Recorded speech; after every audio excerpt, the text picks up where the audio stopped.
بسم الله الرحمن الرحیم الحمد للہ رب العالمین والصلاة والسلام علی رسول اللہ صلی اللہ علیہ وسلم۔ اپنے سلسلے کا آغاز کریں گے۔ کتاب ہے شرح مسند امام اعظم رحمۃ اللہ علیہ۔ ایک نیا عنوان شروع ہوگا، صفحہ نمبر 91۔ باب التوحید والرسالۃ، توحید اور رسالت کا بیان۔ حدیث نمبر 4۔ ابو حنیفة عن عطاء ان رجالا من اصحاب النبي صلى الله عليه وسلم حدثوه ان عبد الله بن رواحة كانت له راعية تتعاهد غنمه وانه امرها تتعاهد شاة فتعاهدتها حتى سمنت الشاة واشتغلت الراعية ببعض الغنم فجاء الذئب فاختلس الشاة وقتلها فجاء عبد الله وفقد الشاة فأخبرته الراعية بأمرها فلطمها ثم ندم على ذلك فذكر ذلك لرسول الله صلى الله عليه وسلم فعظم النبي صلى الله عليه وسلم ذلك وقال ضربت وجه مؤمنة فقال سوداء لا علم لها فأرسل إليها النبي صلى الله عليه وسلم فسألها أين الله؟ فقالت في السماء قال فمن أنا؟ قالت رسول الله قال إنها مؤمنة فأعتقها۔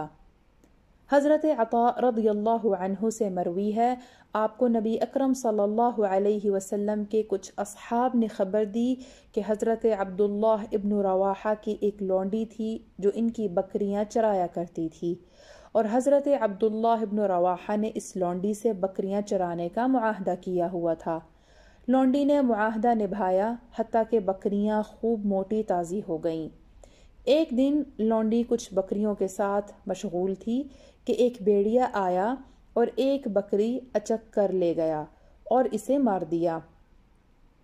جب حضرت عبداللہ ابن رواحہ آئے اور ایک بکری کو مفقود پایا، بکریاں چرانے والی نے ان کو اس بکری کی خبر دی تو انہوں نے اس لونڈی کو ایک تماچا رسید کر دیا، پھر خود ہی اس پر نادم ہوئے۔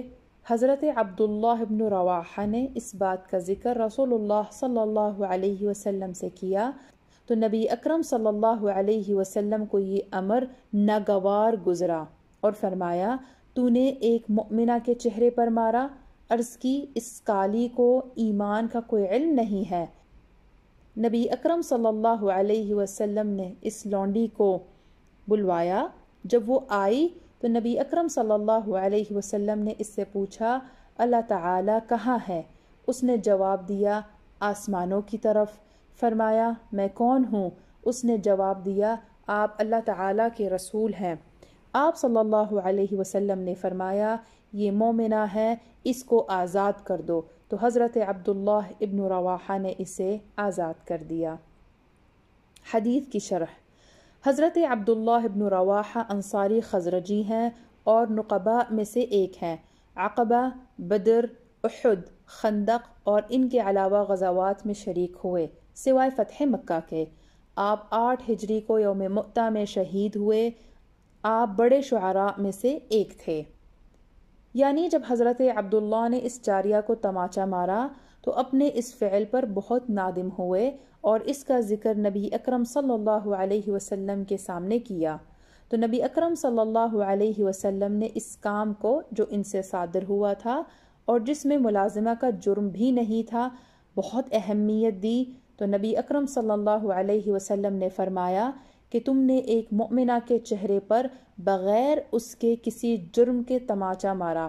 تو انہوں نے کہا کہ وہ ایک حبشی عورت ہے، اس کو اللہ تعالیٰ اور اس پر ایمان کا تو علم ہی نہیں، یعنی وہ مؤمن نہیں ہے۔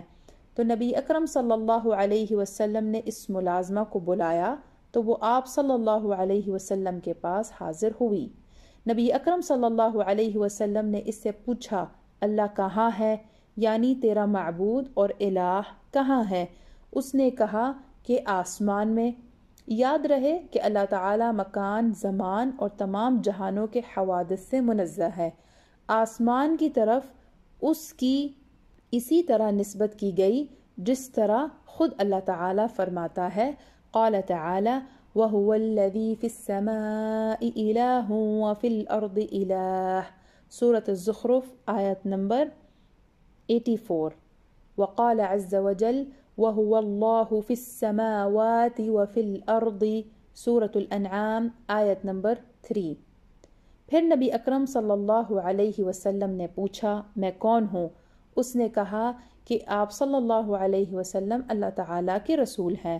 تو نبی اکرم صلی اللہ علیہ وسلم نے فرمایا یہ مؤمنہ ہے، اس کو آزاد کر دو. یہ حکم استحبابی ہے. تو حضرت عبداللہ نے تماچا مارنے کے فعل میں کفارتاً آزاد کر دیا.